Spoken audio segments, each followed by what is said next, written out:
बिस्मिल्लाहिर्रहमानिर्रहीम। सैयदना तमीम दारी रज़ी अल्लाह अन्हु कहते हैं कि रसूलुल्लाह सल्लल्लाहु अलैहि वसल्लम ने इरशाद फरमाया, दीन खैर ख्वाही है। 3 दफ़ा फरमाया। हमने कहा किसकी खैर ख्वाही? आप सल्लल्लाहु अलैहि वसल्लम ने फरमाया, अल्लाह की और उसके रसूल की और मुसलमानों के हुक्मरानों की और आम मुसलमानों की। सही मुस्लिम की ये हदीस है। खैर ख्वाही का लफ्ज़ इंतहाई जामे है, इसलिए इसकी वुसअतों के मुताबिक इसका मफ़हूम समझना चाहिए। अल्लाह के लिए जो खैर ख्वाही है वो ये है कि अल्लाह ताला की ज़ात और उसके नामों और सिफ़ात में दुरुस्त अक़ीदा रखे और उसकी इबादत और जो भी अहकाम है और जिन कामों से उसने मना किया उनकी तामील में मुखलिस हो। किताबुल्लाह के लिए खैर ख्वाही ये है कि इसे अल्लाह की तरफ से उतारी गई सच्ची मानते हुए इस पर अमल किया जाए और इसे दुनिया में नाफज करने के लिए भरपूर मेहनत की जाए।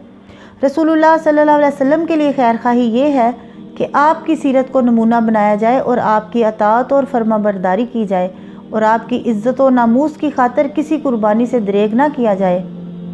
मुसलमान हुक्मरानों की खैर ख्वाही का मतलब है कि हक़ में इनकी मदद की जाए और गैर मसीयत वाले कामों यानी जिनमें अल्लाह की नाफरमानी ना हो उनमें इनकी अताअत की जाए, और अगर वो सीधे रास्ते से फिर जाएं तो फिर इन्हें अच्छे अंदाज से नेकी का हुक्म दिया जाए, और अगर वो सरी कुफर करें या सरी कुफर का इजहार करें तो फिर इनके ख़िलाफ़ बगावत करनी चाहिए। और आम मुसलमानों की खैर ख्वाही ये है कि इनकी दुनिया और आखिरत की इस्लाह के लिए इनकी सही रहनुमाई की जाए, इन्हें नेकी का हुक्म दिया जाए और बुराई से रोका जाए।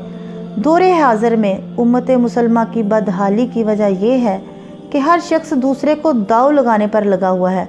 ना हम मजमूई तौर पर अल्लाह ताला के खैर ख्वाह हैं, ना रसूलुल्लाह सल्लल्लाहु अलैहि वसल्लम के, और ना एक दूसरे के बारे में हमदर्दी और खैर ख्वाही के जज्बात ही रखते हैं, जबकि हमारा दीन हमें हर एक से खैर ख्वाही का हुक्म दे रहा है।